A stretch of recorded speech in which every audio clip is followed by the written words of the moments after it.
This call is now being recorded.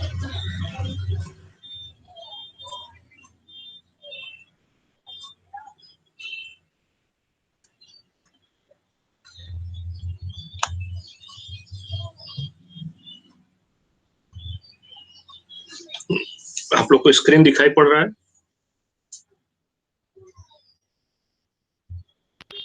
Yes sir. ठीक है।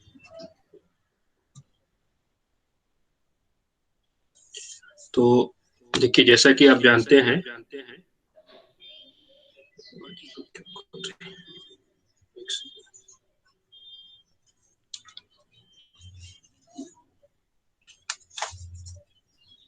मेरी आवाज पहुंच रही है ठीक से ना?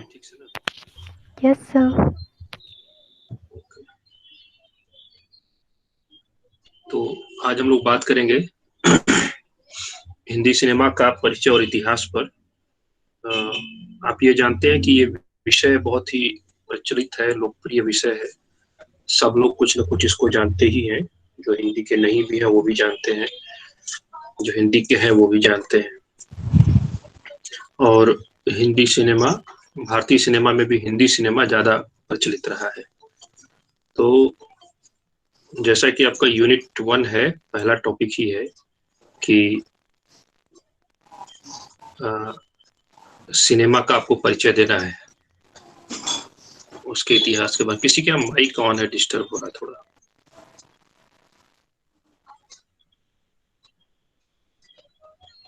किसके यहाँ माइक ऑन है?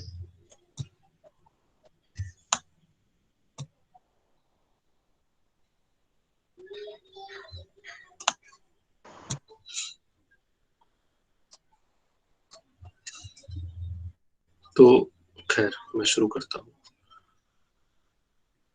तो ये आप सब महसूस करते हैं और हम सब महसूस करते हैं कि जब से मानव सभ्यता का जन्म हुआ है या विकास हुआ है, हम सब एक सिविलाइज्ड जीवन में आए हैं, तब से हमारी एक स्वाभाविक प्रवृत्ति रही है कि हम कहानियों के प्रति, मनोरंजक घटनाओं के प्रति आकर्षित होते हैं। ये स्वाभाविक वृत्ति है। बल्कि हम सब भी अभिनय करते हैं अपने जीवन में। जब बच्चा जन्म लेता है और उसके बाद जब उसका धीरे धीरे विकास होता है, वो बड़ा होना शुरू होता है, तो वह मिमिक करता है, मतलब किसी की नकल उतारता है। माता पिता की नकल उतारता है, भाषा के स्तर पे, चलने के स्तर पे, बातचीत के स्तर पे। हम जितने बच्चे हैं सब के सब अपने माता पिताओं से सीख करके, अपने बड़े बुजुर्गों से सीख करके, उनकी नकल करके एक्चुअली हम लोगों ने कुछ सीखा है। तो हमारे अंदर एक स्वाभाविक टेंडेंसी है कि हम लोग आकर्षित होते हैं जो हमारे सामने गतिविधि चल रही होती है, और उसको फॉलो करके फिर अपना विकास करते हैं। तो यह मानवीय प्रवृत्ति रही है, मतलब इंसानी फितरत है, जिसको आप बेसिक इंस्टिंक्ट कहते हैं, कि वो फॉलो करता है। और फॉलो किसको करता है? जो थोड़ा सा अलग हो, थोड़ा अट्रैक्टिव हो। मतलब ये कि हम लोग, अगर आप कल्पना करें कि अगर बाजार में जा रहे हैं, चले जा रहे हैं, सब लोग चले जा रहे हैं, तो कोई किसी पर ध्यान नहीं दे रहा है। अचानक से कोई व्यक्ति कोई अजीब गतिविधि कर दे, अचानक से गिर जाए, अचानक से लड़खड़ाने लगे या जोर जोर से चिल्लाने लगे, तो किसका माइक ऑन है? पूजा कुमारी। या जोर जोर से अगर वो चिल्लाने लगे तो क्या होगा कि हमारा ध्यान फिर उसकी तरफ जाने लगता है। हम आकर्षित हो जाते हैं, उधर उधर अट्रैक्ट हो जाते हैं, हमारी चेतना उधर चली जाती है। तो कहीं ना कहीं यह बताता है कि हम थोड़ी सामान्य जीवन से अलग, आकर्षक तरीके से, या थोड़े अलग होना ही अपने आप में आकर्षण पैदा कर देना होता है। तो जो गतिविधि होती है उसके प्रति हम आकर्षित होते हैं। तो ऐसे में ये एक सवाल उठता है कि फिर सिनेमा के प्रति जो हमारा आकर्षण है उसका जन्म कैसे हुआ। तो एक तो बात आप ये नोट करेंगे या ध्यान रखेंगे अपने उत्तर में कि जो मनुष्य की स्वाभाविक प्रवृत्ति है वो जन्म के साथ ही थोड़ी अलग गतिविधियों के प्रति आकर्षित होती है। मनुष्य जब विकास, बच्चे के साथ धीरे धीरे उसका सोशल डेवलपमेंट होता है, सामाजिक विकास होता है, तो भी वह आकर्षित होता है गतिविधियों के प्रति जो सामान्य से थोड़ी अलग है। अब सामान्य से अलग गतिविधि क्या है? तो कहानियां सुनना है, किस्से सुनना है, नौटंकी है, नाटक है, गीत है, उनके प्रति हम थोड़े आकर्षित होते हैं, सामान्य बातचीत से जो अलग गतिविधि। और इसी गतिविधि का, इसी मूल प्रवृत्ति का प्रभाव, इसी बेसिक इंस्टिंक्ट का प्रभाव ही था कि विभिन्न कला रूपों का अलग अलग तरीके से जन्म हुआ। मनुष्य ने सिर्फ सीखा नहीं, मनुष्य ने खुद को एक्सप्रेस करने की भी कोशिश की। आप अगर हिस्ट्री के हैं तो आप ये इतिहास पढ़ते होंगे सभ्यताओं का, तो आप जानते होंगे कि कैसे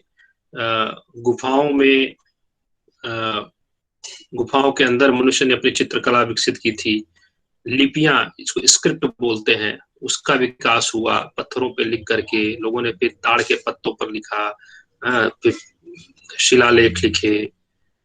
कागज तो बहुत बाद में आया। मतलब जब भी मनुष्य रहा, चाहे पूरी तरह सभ्य नहीं भी था, तब भी उसने कोशिश की कि वह खुद को अभिव्यक्त करे, एक्सप्रेस करे। और इससे कोई रोक नहीं सकता आपको। एक्सप्रेस तो मनुष्य करता ही करता है। तो एक्सप्रेशन के ही, अभिव्यक्ति के ही एक ज्यादा विकसित तरीके के रूप में सिनेमा हमारे सामने आता है। और अगर आपको पिछली क्लास का थोड़ा स्मरण हो तो मैं आपका ध्यान उधर ले जाना चाहता हूँ। एक सेकंड के लिए थोड़ा रुकिएगा।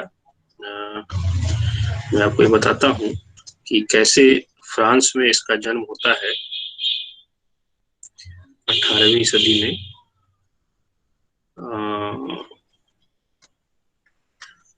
दूसरा बिंदु था।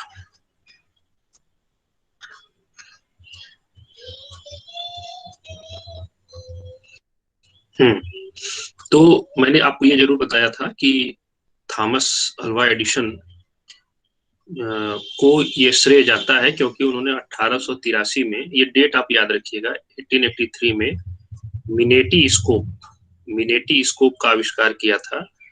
और यह जो आविष्कार था मिनेटी स्कोप, इसी के चलते ये हुआ कि फिल्म या सिनेमा निर्माण की संभावना दिखने लगी। और फ्रांस में ही ल्यूमियर,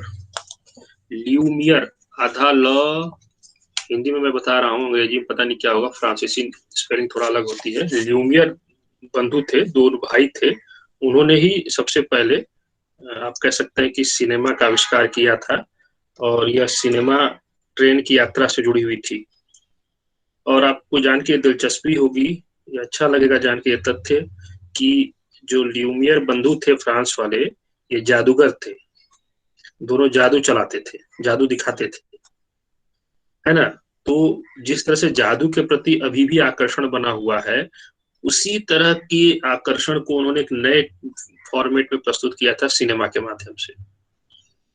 और आप बिल्कुल मान के चलिए कि सिनेमा में भी जादू की तरह बांध के रखने की क्षमता है। और कला के जितने रूप हो सकते हैं, उन तमाम रूपों में सिनेमा ने ही सबसे ज्यादा सनसनी पैदा की है। और फ्रांस में यह इतना लोकप्रिय हुआ था और आज भी इतना लोकप्रिय है कि फ्रांस के चौराहे चौराहे पर छोटे छोटे सिनेमाघर आज भी हैं। अच्छा, आप थोड़ा नोट कर लीजिएगा, हो सकता है ऑब्जेक्टिव में काम आए अगर पूछा जाए तो, कि 1894 में जब ल्यूमियर बंधुओं ने फिल्म बनाई थी, उस फिल्म का नाम था the arrival of train. Note कर रहे हैं कहीं? बताएं, कोई नोट कर रहे हैं? आवाज पहुंच रही है तो बताएं। Yes sir. Yes. बिल्कुल बिल्कुल, ठीक है, नोट कर लें। द अराइवल ऑफ ट्रेन, ये पहली फिल्म थी दुनिया की, 1894 में बनी थी फ्रांस में। और इतना लोकप्रिय यह फॉर्मेट हुआ फ्रांस में कि आज के डेट में भी वहाँ चौराहे चौराहे पर छोटे छोटे सिनेमा घर हैं। और वहाँ बड़े आराम से लोग बैठ के फिल्में देखते हैं, चाय की चुस्कियां लेते हैं और उस पर बहस करते हैं, विमर्श करते हैं। यानी फिल्म वहां सिर्फ मनोरंजन का साधन नहीं है, बल्कि वहां वो एक डिस्कशन का भी विषय है, विमर्श का विषय है। लोग उस पर गंभीर चिंतन करते हैं, गंभीर बातें करते हैं। वहां पर सिनेमा एक सीरियस कल्चरल प्रोडक्ट है। मैं इस टर्म का इस्तेमाल जानबूझ के कर रहा हूं कि सिनेमा एक गंभीर सांस्कृतिक उत्पाद है फ्रांस में। लेकिन अब उसकी तरह उल्टी स्थिति ये है कि अपने देश में देख लीजिए कि अब छोटे छोटे सिनेमा घर का जमाना तो बीत गया लगता है। नहीं, सब बाजार के हवाले इस तरह से हो गया है पूरी बेहयाई के साथ। अब देखिए पीएम मॉल जैसी चीजें बन गई हैं, जहां पर आप सिनेमा तो एक बहाना रहता है, वहां पर आप पॉपकॉर्न भी खाते हैं तो वो कितना फिल्म के टिकट से भी ज्यादा महंगा मिलता है। तो वो एक मार्केट प्लेस हो गया है। सिनेमा में क्या आपकी चेतना का विकास होगा, क्या आपकी बुद्धि दुरुस्त होगी, क्या आपकी सोच डेवलप होगी, वो तो बात की बात है, वो सेकेंडरी चीज है उनके लिए, बाजार के लिए। अब वहां पर आपको एक मार्केट है जहां पर आपको जाना है। आप मानगो में जो पायल टॉकीज का नाम सुना होगा, वो भी आईलेक्स या क्या बन गया है मुझे नहीं पता, तो मैं तो कभी गया नहीं उधर। लेकिन ये जो बाजार की चमक दमक आ गई है, उसने सिनेमा को कहीं ना कहीं डिस्टर्ब किया है। सिनेमा से जुड़ा हुआ जो कंसर्न था कि सिनेमा एक पॉपुलर माध्यम तो है, लेकिन पॉपुलर होने के साथ साथ वह समाज की, लोगों की चेतना को झकझोरता भी है, और लोग सिनेमा में इन्वॉल्व होते हैं। इतना असरकारी है सिनेमा, इतना असरकारी है कि मतलब आप उसकी उपेक्षा नहीं कर सकते। तो जो पहला जो मैंने स्लाइड आपको दिख रहा होगा, सिनेमा अर्थ और अवधारणा, सिनेमा का अर्थ क्या है और उसकी अवधारणा क्या है, तो उस पर आप ये विचार करेंगे, उसकी चर्चा मैं करूंगा। हेलो हाँ हाँ हाँ। ये आप जो ये फिल्म बनाए थे उनका नाम क्या बताए? ल्यूमियर बंधु, बंधु मतलब भाई, ल्यूमियर ब्रदर्स, ल्यूमियर, आधा ल य छोटा उ म पर छोटी य र, ल्यूमियर बंधु। ठीक है। जी सर। तो इन लोगों ने मिलकर ये फिल्म बनाई थी, दोनों ने, द अराइवल ऑफ ट्रेन। दोनों जादूगर थे, जादू कंपनी चलाते थे, और उनको लगा कि लोगों को बांधने का एक और कोई जरिया मिले मिले इस होता है, तो आदमी ने उसने सोचा चलो ये सिनेमा नया नया चीज है, इसको ट्राई करते हैं। तो उन्होंने इसको किया और बड़े प्रसिद्ध हो गए। मैं ये कह रहा था कि सिनेमा का जो कॉन्सेप्ट है, सिनेमा शब्द की व्युत्पत्ति पर जाएंगे तो जो सीन शब्द है, देखना, सी देखना है ना, तो कहीं ना कहीं उसी का ही अलग अलग रूप आपको सिनेमा में आता है। जो चीज दृश्यमान हो, दिखती रहे, और सीन में खाली सी में SEE सी मतलब देखना, सी से ही सीन बना, सीनरी बनी। अब ये यहाँ पर, वहाँ एस था, यहाँ पे सी आ गया है, तो ये भाषा विज्ञान जिसको हम लोग बोलते हैं लिंग्विस्टिक्स का नियम है, उसके अनुसार ये चेंजेस आते रहते हैं, वो अलग विषय है। लेकिन कहीं ना कहीं देखने के भाव से, देखने के सेंस से ये जुड़ा हुआ शब्द है। तो कोई भेज रहा है ये, नोट्स भेज सकते हैं। देखो आप जो पूछ रहे हो ना, मैं नोट्स वोट्स नहीं बनाता, मैं जो आपको PPT दिखा रहा हूँ, इसको आप स्क्रीनशॉट ले सकते हैं। प्लस ये होगा कि जब ये यूनिट खत्म हो जाएगी तो मैं पूरी PPT आपको भेज दूंगा, और साथ ही साथ जो क्लास चल रही है इसकी रिकॉर्डिंग भी आपको भेज दूंगा, है ना। इतना कर सकता हूँ, लेकिन नोट्स एज सच मैं बना के कुछ नहीं भेज सकता। क्लियर है? कौन पूछ रहे थे? जी सर। हाँ, फायरिंग राज, क्लियर है ना? कोई दिक्कत तो नहीं है, आप लोग कर ही लेंगे। वैसे भी देखो नोट्स के नाम पर इंटरनेट भरा पड़ा है, तो ऐसा नहीं कि मैं कुछ नया मौलिक नोट्स बना दूंगा। मैं इसलिए चर्चा कर रहा हूँ या पढ़ा रहा हूँ, मेरे पढ़ाने का उद्देश्य ये है कि आप उसके कॉन्सेप्ट को समझ जाए।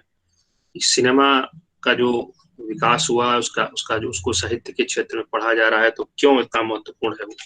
ठीक है ना, बाकी नोट सब मिल जाएंगे। तो मैंने ये कहा कि बहुत ही लोकप्रिय कला रूप ये बनता चला गया, और फ्रांस में तो था ही, दुनिया के तमाम देशों में धीरे धीरे यूरोप के माध्यम से ये फैला, और सभी देशों में उतना लोकप्रिय हो गया। और भारत में तो सिनेमा आज एक धर्म का रूप ले चुका है, एक रिलीजन है सिनेमा। कितने लोगों के सपने सिनेमा से जुड़े हुए हैं, कितने लोगों की। आप लोग तो खैर शहरों के रहने वाले लोग हैं, मैं तो गांव में पला बड़ा हूँ और आप लोग से जितना बड़ा हूँ 15 साल 20 साल बड़ा होऊंगा ही। तो मैं जिस जिस गांव में रहता था मैं वहाँ देखता था कि सिनेमा गांव में तो था नहीं, शहरों में सिनेमा हॉल एकाध हुआ करते थे। तो वहां पर गांव की जो जकड़न है उससे मुक्ति का रास्ता भी सिनेमा देखने जाना होता था। लोग किसी किसी का स्कूटर मांग करके अपनी पत्नी को लेकर के दवा कराने के बहाने ले जाते थे और सिनेमा देख करके खुश होकर के आते थे। उस बधे हुए समाज में उनके लिए खुशी का वही एक क्षण था, खुशी की वही एक जगह थी कि जहां पर पति पत्नी भी सहज रूप से बात नहीं कर सकते ग्रामीण संस्कृति में। वहां पर जो पारिवारिक दबाव और तथाकथित मर्यादाएं हुआ करती हैं, नैतिकताएं हुआ करती हैं उनके निर्वाह में, उनकी भी मुक्ति आप समझे कि सिनेमा के बहाने हुआ करती थी। तो एक धर्म के रूप में ये परिवर्तित होता चला गया और आज भी लोगों का आकर्षण इतना है कि घर में खाने को पैसे ना हो, जुगाड़ ना हो, लेकिन टीवी जरूर होनी चाहिए और कोई ना कोई सिनेमा वाला चैनल चलता रहना चाहिए। आधी भूख लोग वैसे ही मार लेते हैं। तो यह लोकप्रिय रहा और इसकी उपेक्षा नहीं की जा सकती। तो एक बहुत बड़े चिंतक थे एंटोनियो ग्राम्शी, नाम सुना है? पॉलिटिकल साइंस का कोई है इसमें? पॉलिटिकल साइंस या हिस्ट्री ऑनर्स का कोई विद्यार्थी है इसमें ग्रुप में जो जुड़ा हुआ है? Yes sir, history honours. History तो सुना है बच्चा एंटोनियो ग्राम्शी का नाम? नहीं सर, अभी तक तो नहीं सुना। अच्छा, तो इनके बारे में देखना, ये इटली के थे और बहुत बड़े थिंकर थे। अखिलेश कौन है? आवाज आ रही है किसके घर से? हाँ, तो मैं ये कह रहा था कि जो एंटोनियो ग्राम्शी थे वो बहुत बड़े फिलोसोफर थे। उन्होंने द प्रिजन नोटबुक नामक किताब लिखी थी। एंटोनियो ग्राम्शी ने ये बात कही है कि जो सिनेमा है वो एक पॉपुलर आर्ट फॉर्म है ना। पॉपुलर आर्ट फॉर्म का सेंस हुआ कि लोकप्रिय कला रूप। जैसे बहुत सारी कलाएं सबको समझ में नहीं आती, जैसे मान लो आप ये शास्त्रीय संगीत है, क्लासिकल सिंगिंग, वो सबको नहीं समझ में आती, सब उसको पसंद नहीं करते। लेकिन जो बॉलीवुड टाइप फिल्म है, जो टपोरी टाइप गाने हैं, वो सबकी जुबान पे चढ़ जाते हैं। तो जो और संख्या इन्हीं की ज्यादा है, टपोरी टाइप सॉन्ग के, बॉलीवुड टाइप के जो सॉन्ग हैं वो गाने लोगों की जुबान पर जल्दी चढ़ते हैं और ऐसे ऐसे चीजों को पसंद करने वालों की संख्या ज्यादा है। तो ग्राम्शी लिखते हैं, आप उसको चाहें तो नोट करें, मैंने एक लाइन तो लिखा है लेकिन इसमें और भी बातें हैं। कहते हैं कि संस्कृति के इतिहास में लोकप्रिय कला या बाजारू कला के महत्व की उपेक्षा नहीं होनी चाहिए। यानी जब आप भी किसी देश की कल्चर की हिस्ट्री लिखेंगे कि उसका कल्चर कैसे डेवलप हुआ, तो उसमें जो लोकप्रिय पॉपुलर कल्चर है या मार्केट कल्चर है, आर्ट फॉर्म है, उसको अवॉइड नहीं कर सकते। क्यों? क्योंकि ऐसे कला रूप के माध्यम से किसी काल के व्यापक जन समुदाय के मौन बहुमत के बीच लोकप्रिय जीवन जगत संबंधी भाव विचारों की जानकारी होती है। थोड़ा सा सीरियस वाक्य हो गया, इसका मतलब आप समझे, क्योंकि ये जो पॉपुलर शब्द हैं, पॉपुलर कलाएं हैं, ये इनका जब आप अध्ययन करेंगे तो आपको पता चलेगा कि जो मास है, यानी जो लोग हैं, ढेर सारे लोग, समुदाय वहां के हैं, उनकी जो मौन स्वीकृति है क्या है, वो इन्हीं पॉपुलर कलाओं के प्रति है और इन्हीं के माध्यम से उनके भाव और विचारों को समझ सकते हैं। जैसे हमको कोई चीज पसंद आ रही है तो कहीं ना कहीं उससे हमारे व्यक्तित्व का भी पता चलता है कि मैं किस सोच का आदमी, है ना। अब किसी को हॉरर फिल्में पसंद आ रही हैं तो कहीं ना कहीं आप ये समझेंगे कि वो व्यक्ति थोड़ा सा इस मिस्टीरियस स्वभाव का है, थोड़ा उसको इस तरह की डरावनी चीजें अच्छी लगती हैं, यानी उसके मन में भी इस तरह की कोई चीजें हैं। किसी को मार धाड़ की फिल्में अच्छी लगती हैं, किसी को एक्शन की फिल्में अच्छी लगती हैं, किसी को बहुत ही इंटेलेक्चुअल किस्म की फिल्में अच्छी लगती हैं। उससे उस व्यक्ति के व्यक्तित्व का भी पता चल सकता है। और ये जो लोकप्रिय कलाएं हैं ये अफीम की तरह है, नशे की तरह है। अफीम को कार्ल मार्क्स ने कहा था कि धर्म भी एक अफीम है और लोकप्रिय कलाएं भी अब अफीम है, ये ग्राम्शी कह रहे हैं। तो यानी जो मैंने अभी कहा थोड़ी देर पहले कि सिनेमा हमारे यहाँ धर्म है, वो भी साबित हो जाता है इसी बात से कि भाई जो लोकप्रिय कला है वो भी अफीम की तरह काम करती है, नशे की तरह काम करती है, और जो धर्म है वो भी एक नशे की तरह काम करता है। लोग उसमें खोए रहते हैं, उसके लिए मरने कटने को तैयार रहते हैं। तो सिनेमा के प्रति भी वही आकर्षण है। मुझे याद है कि मैं जब यहाँ ज्वाइन किया था नौकरी में 2008 में कोऑपरेटिव कॉलेज में, तो मैं भी नया नया था, 23 साल का लड़का था मैं, और मेरी पहली नौकरी थी। तो एक मित्र ने कहा कि चलिए सिनेमा देखते हैं। तो इस शहर के बारे में मैं जानता नहीं था, वो लेकर चले गए मुझे पायल टाकीज के सामने, और वहां पर मैंने देखा सिनेमा टिकट के लिए जो मारपीट हो रही थी। तो मैं लौट आया, मैंने उसके बाद कभी सिनेमा देखा नहीं इस शहर में, कि लोग एक दूसरे के ऊपर चढ़ के जा रहे थे, और जो रेलिंग लगी हुई थी कि उस लाइन में खड़े होने के लिए, पुराना वाला जो सिनेमा हॉल था उसमें लोग लाइन में खड़े, लेकिन पीछे से 2-4 गुंडे टाइप लोग आ रहे हैं और सबके सिर के ऊपर से वो समझिए कि तैरते हुए पहुंच जा रहे हैं खिड़की तक। और वो एक अजीब सा नशा है सिनेमा का, जिसको लोग देखा करते थे। फिर दूसरी बड़ी बात ये, ग्रामसी कहते हैं कि ये जो कला है या जो लोकप्रिय कला है जिसको हम सिनेमा कह रहे हैं, यह जनता के अंदर कोई छद्म चेतना पैदा नहीं करती। छद्म चेतना मतलब ऐसा नहीं कोई झूठा भ्रम उसको दे रही, बल्कि कंट्राडिक्टरी चेतना पैदा करती है, अंतर विरोधी चेतना पैदा करती है, उसे कंफ्यूज कर देती है। कंफ्यूज करना मतलब क्या? धर्म आपको क्या कहता है? धर्म आपको कंफ्यूज करता है। जैसे अभी मान लीजिए आपके पास रोजगार नहीं है और आप थोड़ा नाराज हो गए सत्ता से कि भाई हमको रोजगार दो, नहीं तो हम आंदोलन करेंगे, हम ये सब वो कर देंगे। तो सत्ता क्या करेगी? अचानक से भारत पाकिस्तान का मुद्दा उठा देगी, अचानक से चाइना का हमला दिखा देगी। वही बताती है कि चाइना हमला कर रहा है, वही बताती है कि पाकिस्तान हमला कर रहा है।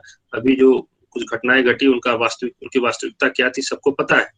तो कहीं ना कहीं जो सत्ता होती, चाहे जिसकी सत्ता हो, चाहे जब सत्ता हो, वो हमेशा धर्म का इस्तेमाल करती है लोगों को कंफ्यूज करने के लिए। सिनेमा भी हमें कंफ्यूज करता है। क्यों? क्योंकि हमारे जो वास्तविक जीवन की समस्याएं और संघर्ष हैं, उनका समाधान हम समाज में खोजे, इसकी वो कवायद नहीं करता। कहाँ खोजे? बल्कि कल्पनाओं में खोजे, है ना, सिनेमा में खोजे। तो ये जो कल्पनाएं हैं, ये जो सिनेमा है, ये जो काल्पनिक दुनिया है, उसमें हम समाधान खोजने की कोशिश करने लगते हैं और एक भ्रम में जीते रहते हैं। हम वास्तविक जीवन में कोई परिवर्तन नहीं कर पाते। जैसे कोई व्यक्ति बहुत कमजोर है, वो पीटा जा रहा है लोगों के द्वारा और वो पीट नहीं पा रहा है, या वो अपने को मजबूत नहीं कर पा रहा है, तो कहाँ जाएगा?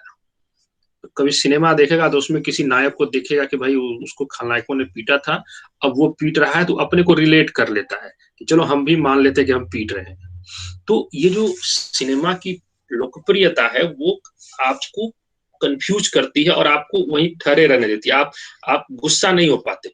आपको लगता है चलो एक जगह हमारी जो अंदर की पीड़ा थी, एक जगह यहाँ शांत हो गई, आप शांत हो जाते हैं। और आप अगर शांत हो गए तो फिर आप रोजगार की मांग नहीं करेंगे, आप सत्ता आराम से चलती रहेगी, कोई दिक्कत नहीं है उसको, जनता कुछ सवाल ही नहीं उठा रही है। तो ग्रामसी ने कहा कि इस तरह के पॉपुलर कला रूपों का इस्तेमाल सत्ता अक्सर करती है जनता के ऊपर नियंत्रण करने के लिए। उसके पास ये तरीका है, सेकेंड तरीका है जनता के प्रति नियंत्रण करने के लिए। जैसे इसी समय में आईपीएल चल रहा है और एक भयावह महामारी जैसी चीज भी चल रही है, लेकिन कितने लोग इससे प्रभावित हो रहे हैं, कितने नहीं हो रहे हैं, ये अलग बात है। लेकिन अधिकांश लोगों को आईपीएल के जोश में, जुनून में डुबाया गया है। आराम से उसमें बने रहिए और सवाल मत कीजिए, बाकी चीजें अपनी जगह जो जिसको जैसे करना है वो होता रहेगा। तो मैं ये कह रहा था कि ये जो कल्चर है सिनेमा का, वो इतना ज्यादा हमारे ऊपर हावी है कि हम अपने विवेक को ज्यादा इस्तेमाल नहीं कर पाते। और ये जादू की वाली बात थी, उससे ये बात जुड़ती है कि जादू में भी हम अपने विवेक का इस्तेमाल नहीं करते, बल्कि जो वो दिखा रहा होता हम उसी में बहते चले जाते। तो हम कहीं ना कहीं एक आत्म विसर्जन की ओर चले जाते हैं सिनेमा के माध्यम से। कहीं ना कहीं हम खुद को भुलाने लगते हैं।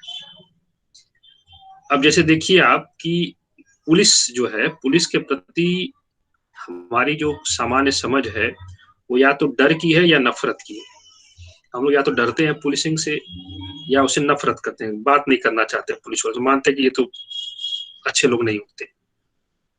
लेकिन इसी पुलिस के बीच में एक मध्यवर्गीय जो भारतीय उनके लिए एक दबंग दबंग का नायक आता है ना, जो रॉबिन हुड टाइप का है, और वो उसको जस्टिफाई करा जाता है बाकायदा सिनेमा में कि वो गलत भी कर रहा है तो सही कर रहा है ना, उसको डांस करा के, उसको डायलॉग बुलवा करके उसको ये बताया जाता है जनता को कि ये जो कर रहा है ये सही है, भले ही वो वास्तव में गलत कर रहा है।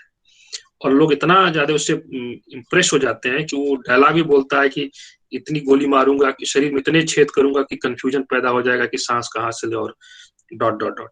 तो वो गलत तो करता है, क्योंकि अपराधी को भी मारता है, उनके पैसे रख भी लेता है, लेकिन जनता को लगता है चलो अच्छा है।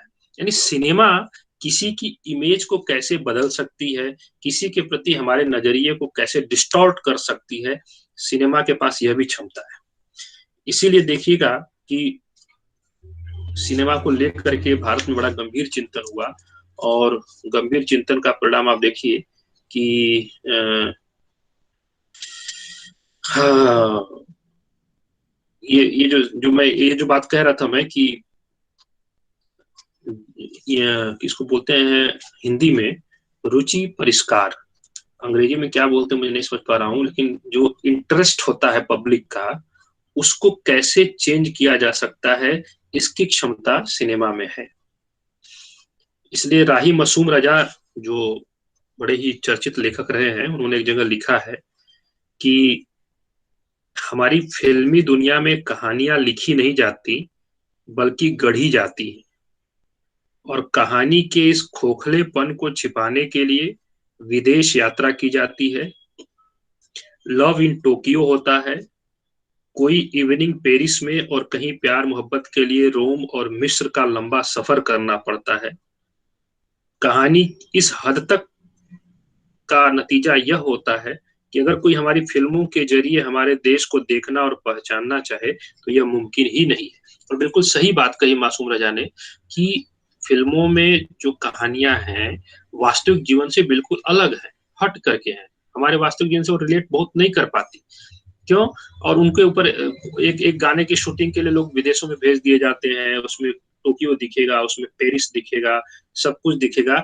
और अगर आप उस पर्टिकुलर रहेगा वो हिंदू सिनेमा, बॉलीवुड सिनेमा, लेकिन शूटिंग कहीं और होगी, दृश्य कहीं और के दिखाए जाएंगे। तो कभी आपको कुछ सोचना हो या कोई अध्ययन करे कुछ साल बाद कि भाई फलां सिनेमा में भारत कितना दिखता है, तो देख ही नहीं पाएगा, क्योंकि भारत तो उसमें है ही नहीं। खाली कहानी का एक ड्रामा है कि हाँ कहानी भारत की है, लेकिन वास्तव में भारत वहां दिखता नहीं। तो इस प्रभावशाली कला माध्यम को देखते हुए सरकार ने सुप्रीम कोर्ट, सरकार तो छोड़िए, सुप्रीम कोर्ट न्याय व्यवस्था जो हमारी है, उसने एक बड़ा अच्छा वक्तव्य दी। वक्तव्य मैं पढ़ रहा हूँ आपके सामने, पीपीटी में मैं भेजूंगा बाद में जब पूरा क्लास कंप्लीट होगा। सर आपका आवाज सही नहीं आ रहा है। सबको नहीं जा रही आवाज, सिर्फ आप तक नहीं सर आवाज आ रहा है आपका। तो बच्चे हाँ सर, आवाज आ रहा है। हाँ, जिसने कहा ना कि नहीं आ रहा उसके नेटवर्क का प्रॉब्लम होगा, थोड़ा अगल बगल हट के देखो, ठीक हो जाएगा। तो मैं कह रहा था कि सर मेरा इकोनॉमिक्स का क्लास अमदीप हो जाए। हाँ हो जाओ, क्या दिक्कत है, टाइम हो गया क्या? 12 बजे से है ना? चलो ठीक है। आप लोग को भी जाना है क्या? नहीं सर। ठीक है, मैं 5 मिनट में खत्म भी करूंगा। वो कोर्ट में आपको बस पढ़ देता हूँ, सुन लीजिए। सुप्रीम कोर्ट का मानना है, मैं अंडर कोर्ट पढ़ रहा हूँ, चूंकि सिनेमा मुद्रित शब्दों की अपेक्षा ज्यादा बड़े पैमाने पर ध्यान और असर सुनिश्चित करता है और विचारों तथा क्रियाओं को उत्प्रेरित करता है, अतः फिल्म सेंसरशिप आवश्यक हो जाता है। कह रहे हैं कि सिनेमा छपे हुए शब्दों की अपेक्षा ज्यादा बड़े लेवल पे लोगों का अट्रैक्शन और उनके ऊपर जो प्रभाव पड़ता है, इम्पैक्ट पड़ता है, उसे तय करता है सिनेमा, और लोगों के थॉट्स को और उनके एक्शन को भी कैटलाइज करता है, उत्प्रेरित करता है, प्रोवोक करता है। अतः जरूरी है कि इस कला माध्यम पर सेंसर किया जाए। फिर आगे लिखता है, सुप्रीम कोर्ट कहता है अपने वर्डिक्ट में कि थिएटर के नीम अंधेरे और तमाम विचलनकारी विचारों के स्थगन के बीच क्रिया और वक्तव्य, दृश्य और ध्वनि के संयोग से यह दर्शकों के दिमागों पर जोरदार असर डालता है और उनकी भावनाओं को भड़का सकता है। कहते हैं कि थिएटर में जो अंधेरा कर दिया जाता है, आप बैठते हैं जब सिनेमा हॉल में, तो पूरे हॉल में अंधेरा कर दिया जाता है और आपको डिस्टर्ब करने वाली सारी चीजें हटा दी जाती है। क्यों? क्योंकि साउंड प्रूफ कमरा होता है, तो बाहर की कोई आवाज नहीं, एकदम आपको मतलब आपके दिमाग को एकदम कंसंट्रेट कर दिया जाता है। और वहां पर फिर क्या होता है, फिर आप पर्दे की एक दुनिया तक सिमट जाते हैं। वहां पर जो एक्शन होंगे, जो डायलॉग्स आएंगे, जो विजुअल्स आएंगे या जो साउंड्स आएंगे, इन सबको मिला के जो देख रहा है, चूंकि वो तो बधा हुआ उस रूम में, उसके दिमाग पर असर डालता है और उनकी भावनाओं को भड़का भी सकता है। इसलिए यह सिनेमा जितना अच्छा है उतना ही बुरा भी हो सकता है और हिंसा तथा दुर्व्यवहार रोकने की एक सी सामर्थ्य रखता है। तो ये जितना अच्छा है उतना बुरा भी हो सकता है, हमें हिंसक भी बना सकता है, हमें दुष्ट भी बना सकता है। संप्रेषण के या कम्युनिकेशन के जो दूसरे माध्यम है उनसे इसकी बराबरी नहीं की जा सकती। इसलिए प्राथमिक प्रतिबंधों के लिहाज से सेंसरशिप अपरिहार्य है। ये सुप्रीम कोर्ट कहता है, तब जाके सेंसर बोर्ड का बात हमारे सामने आती। तो आप ये जानेंगे कि सिनेमा की यह लोकप्रियता, सिनेमा का यह जो कॉन्सेप्ट है, इसमें ऑडियो और विजुअल्स होते हैं, संगीत होते हैं, तमाम चीजें मिलकर के हमारे ऊपर प्रभाव डालती हैं। इसलिए सिनेमा एक प्रचलित, लोकप्रिय और ज्यादा असरदारी कला माध्यम है, पॉपुलर कल्चर है। तो इसको लेकर के गंभीर चिंतन दुनिया भर में हुआ है। मैंने एंटोनियो ग्राम्शी का नाम लिया, बहुत बड़े चिंतक थे, और मैंने सुप्रीम कोर्ट का जिक्र किया, राही मासूम रजा का किया। तो ये सब लोग अपने अपने क्षेत्र के आइकॉन हैं। अगर ये किसी कला माध्यम पर, किसी रूप पर, किसी फॉर्मेट पर बात कर रहे हैं, कि हमें मान लेना चाहिए कि जरूर कोई गंभीर विषय है, इस पर गंभीर चिंतन की आवश्यकता है। तो आज की क्लास में मैंने सिर्फ इतना बताया आपको कि सिनेमा का अर्थ क्या है और इसकी इसकी अवधारणा क्या है, इसका महत्व क्या है, क्यों सिनेमा इतना लोकप्रिय है और क्यों सिनेमा पर अध्ययन होना चाहिए। ठीक है, तो आज की क्लास जो भी रही जितनी देर की, उससे संबंधित कोई सवाल आपके मन में है तो पूछे। नहीं सर, आज की क्लास में तो कोई सवाल नहीं सर, एक बात पूछना था आपसे। हाँ पूछो। सर क्या हमारा सेकेंड सेमेस्टर में एआईसीसी पेपर हट जाएगा?